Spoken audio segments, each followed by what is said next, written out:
fez várias menções.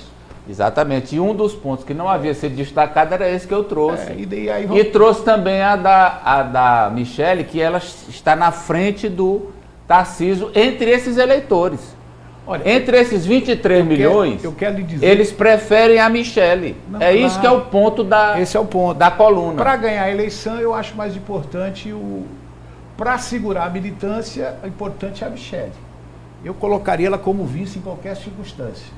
Mas então para juntar a direita não radical com a direita radical, com o liberalismo, eu acho que o Tarcísio é o grande nome, é o Tarcisão. Então, você concorda com o Valdemar? Não.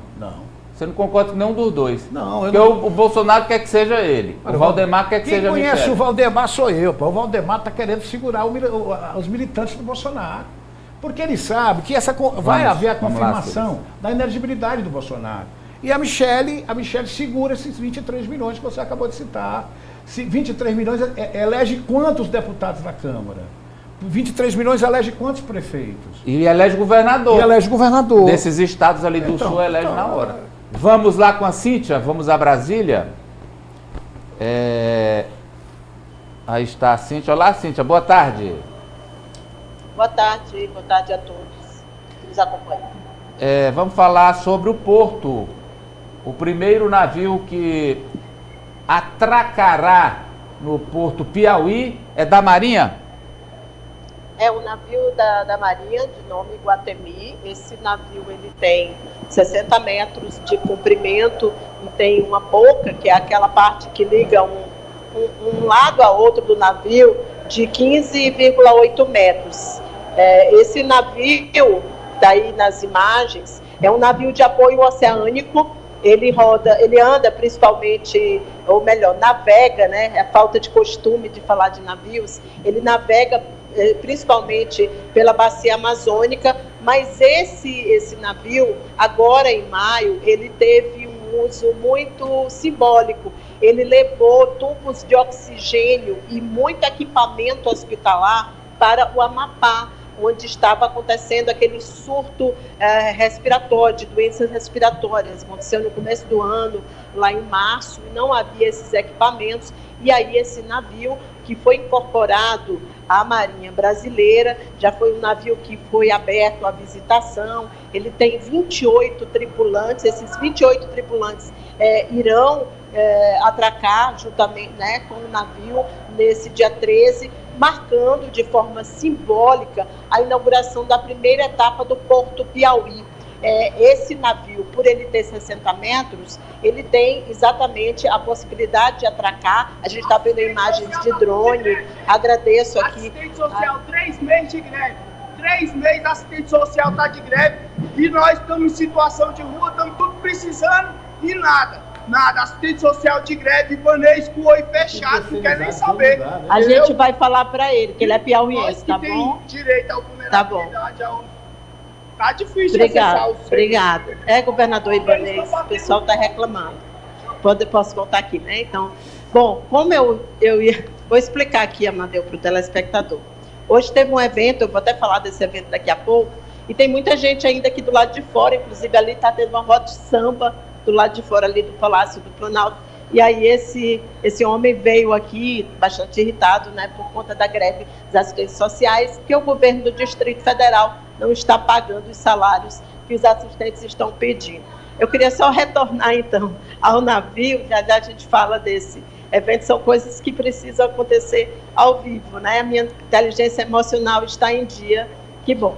É o seguinte, eu estava falando que o canal, que vai ser inaugurado dia 13, ele tem essa capacidade, 60 metros. Essas imagens aí, foram imagens que eu obtive com o pessoal da Invest Piauí, e mostram a área toda onde vai ficar esse complexo portuário, que é composto pelo terminal pesqueiro, que já será inaugurado e já começa a funcionar agora, dia 13, e depois um terminal de uso privado, cuja autorização, a licença, vai ser concedida também numa cerimônia no dia 13, com a presença do ministro Silvio Costa Filho, que é o ministro de Portos e Aeroportos. Qual é a diferença entre os dois? Entre o terminal pesqueiro e o porto.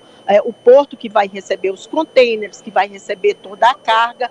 Bom, primeiro esse terminal pesqueiro, nele vai ser possível a instalação de usinas de beneficiamento de pescado. Hoje, todo o pescado que é produzido no estado do Piauí sai do nosso estado para ir para empresas fora do Piauí. Perde-se dinheiro com isso. O estudo feito pela Universidade Federal do Delta do Parnaíba mostrou que 30% da população de Luiz Correia e da região vivem da pesca. São 140 pescadores artesanais que já foram catalogados, cadastrados e vão atuar nesse primeiro momento. Esse é um ponto. Vai continuar a chegar navios logo imediatamente a partir do dia 13? Não, só depois que houver a continuidade dos trabalhos com a construção, ampliação do canal para o recebimento de grandes embarcações, maiores até do que essa de 60 metros, e também quando já houver esse beneficiamento do pescado. Então, aí sim a gente vai ter, porque esse projeto do porto só deu certo porque ele foi construído em etapas. A etapa inicial de toda a parte de urbanização, estruturação da obra física e, por fim, depois o funcionamento do porto, que vai ser fundamental para essa região, porque no Piauí, o Piauí tem a melhor localização, por exemplo, para a Europa, melhor do que o porto do Pecém, no Ceará, melhor do que o porto de Itaqui, no Maranhão. Então, quero saber de vocês, que salto é esse que nós damos com essa primeira etapa do Porto, Ari? Amadeu, gigantesco, porque não é apenas uma obra simbólica que parecia encantada, que há mais de 100 anos é anunciada, não. É, na verdade, uma obra que vem para alavancar, na prática, a economia piauiense. E o que é melhor? Alavancar a economia a partir da geração de empregos e de renda, que é o futuro, que são as energias renováveis. E aí, o hidrogênio verde, claro, encabeça essa lista. Porque nós vamos, já foi explicado isso aqui, vamos levar amônia do Porto Piauí para o porto da Croácia e outros países europeus, e de lá essa amônia é convertida em hidrogênio verde para abastecer um continente que consome cada vez mais esse tipo de energia, que a gente aqui pode produzir a um custo mais baixo que eles, porque a gente tem sol o ano inteiro, vento o ano inteiro, a gente tem as condições ideais. Então a gente está vendo, a gente vai ver depois de amanhã, na quarta-feira, um advento inédito, que é, pela primeira vez, o Piauí na dianteira, no pioneirismo de uma atividade econômica no país, porque nós somos aqui grandes produtores de grãos, porque temos a última fronteira agrícola, mas é a última fronteira agrícola. Então a gente tem a última fronteira agrícola e a gente tem a primeira iniciativa real, concreta, de produção de uma riqueza, de uma energia que o mundo vai precisar e vai depender cada vez mais. Silas? Não, eu acho que é um passo importante. As últimas notícias que nós tivemos desse porto não foram otimistas. Ainda está longe de ser o porto, muito longe, vamos ser sinceros, não vamos vender o que não é. Mas, gente, já vamos ter um porto pesqueiro, nós já estamos tendo a estrutura lá. Eu acho que é um passo importantíssimo. O que a gente via falar desse porto era só de processo de secretário. Hoje não, nós estamos dando um passo importante com um objetivo, que é o hidrogênio. Então tem um objetivo, aí tem um objetivo, tem um plano traçado. Então eu acho que é um passo importante. Sou contra os pessimistas que ficam, eu quero ver para crer. A gente tem que acreditar. Faz tempo que a gente não via uma informação tão positiva como essa, um passo positivo. Ainda não é o porto, mas é um passo muito positivo. Não, é o porto, rapaz. Não, o porto definitivamente. Não, claro que vamos exportar. Mas aí é um porto. Que vamos exportar, ainda não é, mas é um passo. Nós já temos ali, como a própria Cíntia nos noticiou, chegarão embarcações já de médio porte, é o primeiro passo, mas depois a gente não... É porque tem uns pesqueiros... Mas é um porto. É um porto. Se ele é então, pesqueiro, mas é o porto, é um porto pesqueiro. Então, digamos o seguinte, foi dado um passo positivo. Eu queria aqui lembrar, se vocês me permitem, porque eu não posso esquecer dele, ele foi meu idealizador político, o Dr. Alberto Silva. Sim, foi quem começou a sonhar este porto, foi quem sonhou este porto. Eu estava lembrando aqui, fiquei arrepiado, porque é a última vez que eu andei numa embarcação em águas piauienses com esse objetivo, foi na Barca do Sal. E eu era um menino de 17 anos, estava começando, era o segura-mala ali do Alberto Silva, então fiquei muito feliz, transmitindo ali pela Rádio Poti a chegada aqui da Barca do Sal. Então, não pode falar em porto, claro, tem duas histórias, a do Alberto que sonhou e o Rafael que começa a realizar agora. E a primeira vez que se falou em Porto do Piauí foi o Porto do Rio Parnaíba. Isso aí foi em 1699. Ainda é do meu tempo. Século XVII. Mas aí está o Porto e a gente vai, inclusive, essa semana mostrar ao vivo. Né? Eles chamavam Porto Seco lá. É lá do Rio. Pois é, porque lá quando até entrevistei um historiador agora, o Marvinier, procure, Domingos Marvinier, procure. É um historiador que sabe tudo desse porto, Domingos Marvinier, lá em Parnaíba. Mas, Cíntia, vamos passar para outro tema, vamos agora para esse fake news. Amadeu, Amadeu, eu queria só destacar, o Silas está certo quando fala, não é o porto ainda, Silas, mas é um complexo portuário de etapas, né? Sim. E ele só deu certo exatamente por isso. Qual era o erro de antes? O erro era que o porto nasceu com a proposta de ser gigante quando não havia condições para isso. Mas o que eu queria destacar é que uma mulher, é um fato inédito no Brasil, é a diretora-presidente da Companhia de Portos do Piauí, que é a Maria Cristina Araújo, uma bióloga da UESP, com mestrado na Universidade de Harvard, e ela que concebeu todo o projeto está à frente. Muitas das reuniões só tem ela de mulher, porque esse é um universo ainda eminentemente masculino, então ainda tem esse ponto muito positivo da inclusão de gênero. Parabéns ao governador Rafael Fonteles e ao Vitor Hugo Almeida pela escolha da Maria Cristina. Vamos então para a deepfake contra o presidente Lula, Cíntia.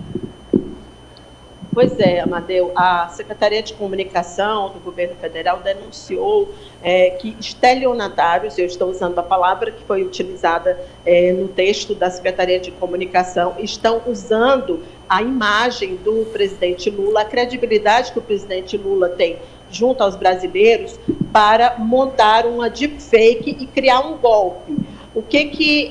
Como é que é esse golpe? Não tem aquele projeto, aquele programa do governo federal de restituição de valores, que as pessoas esqueceram dinheiro no banco? Pois bem, pegaram uma fala, obviamente de inteligência artificial, colocaram como se fosse do presidente Lula, onde o presidente fala que as pessoas que têm esse dinheiro esquecido devem acessar um determinado site. Só que é mentira. Esse site é, na verdade, um golpe. Você é direcionado para esse site lá. Vão te cobrar uma taxa para você... É só porque eu estava passando isso. Eu posso continuar? Deve. Não cortaram aqui o meu microfone, eu estava passando informação sobre o porto aqui para a Poliana, mas, pois não, vamos lá.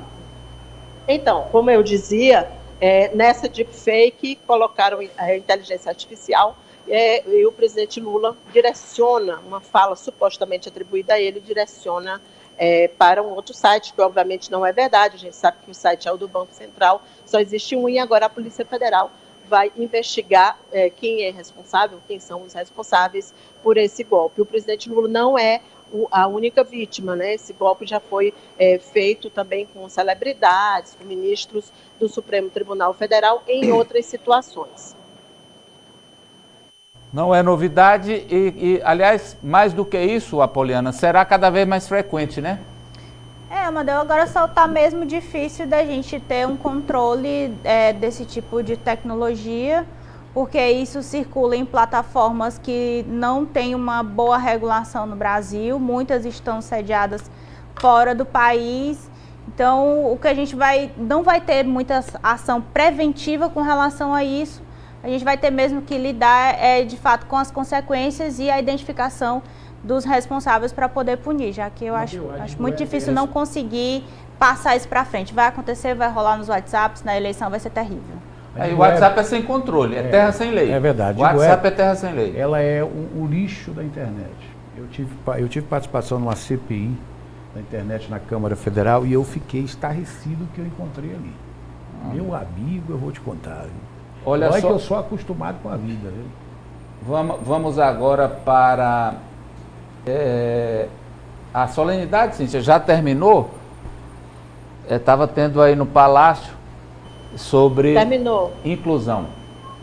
Terminou agora há pouco, é o lançamento do plano Ruas Visíveis. Esse é um plano do governo federal que vai investir quase R$1 bilhão em uma série de ações que envolvem 11 ministérios, e essas ações são em benefício da população de rua, pessoas que vivem em situação de rua. E hoje o Palácio do Planalto abriu suas portas para receber essas pessoas em situação de rua. Aquele homem que me abordou agora há pouco era uma dessas pessoas, era um desses homens e mulheres que estavam aqui no dia de hoje assistindo a esse evento. Na abertura, o padre Júlio Lancelotti, cuja lei que leva o nome dele foi sancionada hoje, essa lei, aquela lei que proíbe a arquitetura hostil nas cidades, ele abriu esse evento dizendo o seguinte, que os pobres estavam de volta ao palácio e que eles não iam depredar o patrimônio numa alusão ao 8 de janeiro. A gente tem o vídeo do padre.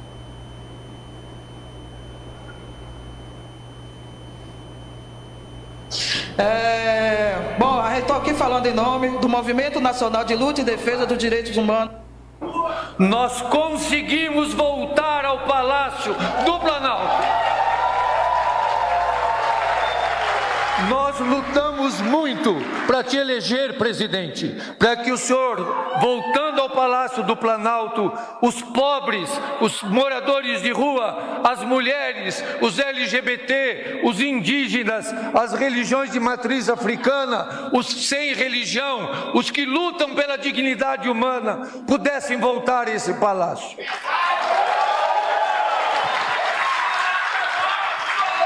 E o povo da rua, estando nesse palácio, não vai ter nenhum arranhão no patrimônio público, porque nós vamos conservar aquilo que é nosso e é do povo da rua também. É o presidente do TSE, o ministro Alexandre de Moraes, que dificilmente vem a eventos aqui no Planalto, estava nesse evento, porque o Conselho Nacional de Justiça, o Supremo Tribunal Federal, são parceiros do governo federal. Nesse plano, como eu disse, envolve 11 ministérios, envolve a concessão de habitação, regularização de cidadania, que é a concessão de documentos, as casas, através do programa Minha Casa Minha Vida, e essa lei que hoje é considerada muito importante, que é a lei contra a arquitetura hostil, que é a lei que recebeu o nome Júlio Lancelotti. Franci.